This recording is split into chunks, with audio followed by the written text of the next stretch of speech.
Pernahkah anda menonton F1? Bagi anda yang menjawab pernah namun merasa balapan ini sama sekali tidak menarik kerana membosankan, saya bisa memaklumi alasannya. Menonton mobil berputar puluhan kali di lintasan yang sama memang bisa terlihat monoton jika kita hanya melihat permukaannya saja. Namun, anda perlu tahu bahawa seni balapan F1 sesungguhnya bukan sekadar tentang siapa yang memiliki mesin tercepat.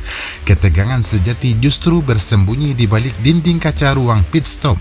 Di sana para petinggi pabrik mengawasi deretan monitor dengan wajah pucat dan rahang terkunci, membuat keputusan hidup mati yang mempertaruhkan investasi triliunan rupiah. Jika anda memahami perang saraf ini, maka anda akan memulai merasakan detak jantung yang sama dengan mereka.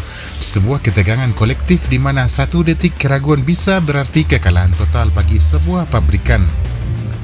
Sadarkah anda bahawa di Piala Dunia kali ini, adu strategi layaknya master catur di arena F1?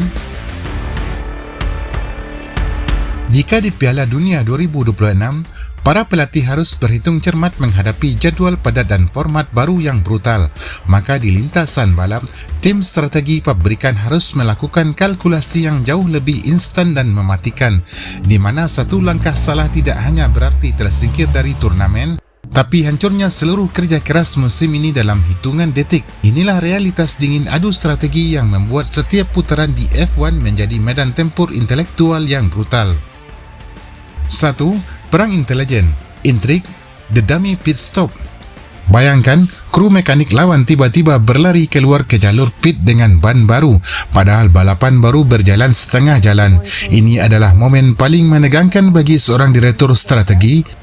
Tim anda harus memutuskan dalam hitungan 3 detik apakah rival benar-benar akan masuk atau mereka hanya melakukan gertakan atau dummy untuk memancing anda masuk lebih dulu.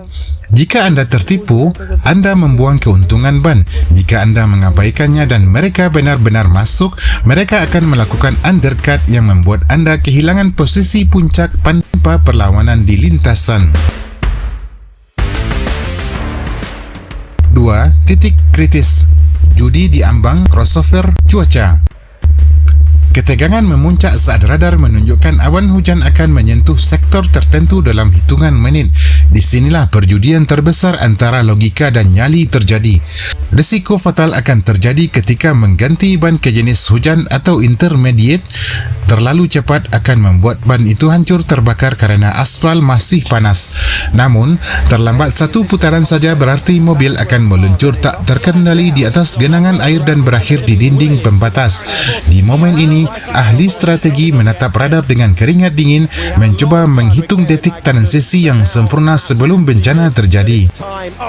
It's so slow, and after all of that overtaking, it's a slow stop for Kevin Magnussen, who sees all of that hard work undone.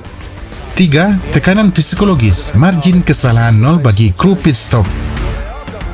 Beban yang mereka pikul adalah presisi mutlak di bawah stres ekstrim. Fakta lapangan, mereka sadar sepenuhnya bahawa kerja keras ribuan insinyur di pabrik bisa sia-sia hanya kerana satu baut ban yang miring. Jika mereka mencatat waktu 2,1 detik, mereka adalah pahlawan. Jika waktu membengkak menjadi 3,5 detik kerana satu tangan yang sedikit gemetar, pembalap akan keluar di tengah kemacetan lalu lintas sirkuit dan peluang podium hilang seketika. 4. Dilema data vs insting. Siapa yang dipercaya? Sering kali terjadi perdebatan dingin di saluran radio. Pembalap mungkin berteriak bahawa ban masih terasa bagus dan ingin terus memacu mobilnya. Namun, di monitor pabrikan, sensor menunjukkan suhu internal ban sudah mencapai titik kritis yang bisa meledak kapan saja. Siapa yang harus dipercaya? Manusia yang merasakan mobil langsung di lintasan atau algoritma komputer di dinding pit? Keputusan ini adalah pertarungan antara ambisi menjadi juara dan keselamatan nyawa pembalap. Namun, pertanyaannya sekarang, apakah anda siap melihat level ketegangan yang sama berpindah ke lapangan hijau?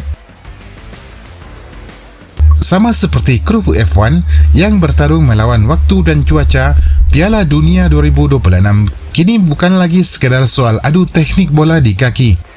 para pelatih dipaksa menjadi teknisi strategi yang harus berhitung dengan variabel yang mustahil, melintasi 3 negara dalam hitungan hari, melawan cuaca ekstrim yang berubah drastis dari kota ke kota lain, hingga mengelola kelelahan fisik pemain yang mencapai titik nadir akibat jeda recovery yang sangat singkat. Dapatkah mereka bertahan atau justru mesin tim nasional akan rontok di tengah jalan karena salah perhitungan manajemen beban? Bersiaplah karena turnamen kali ini adalah babak final dari sebuah perang logistik dan strategi yang belum pernah anda bayangkan sebelumnya.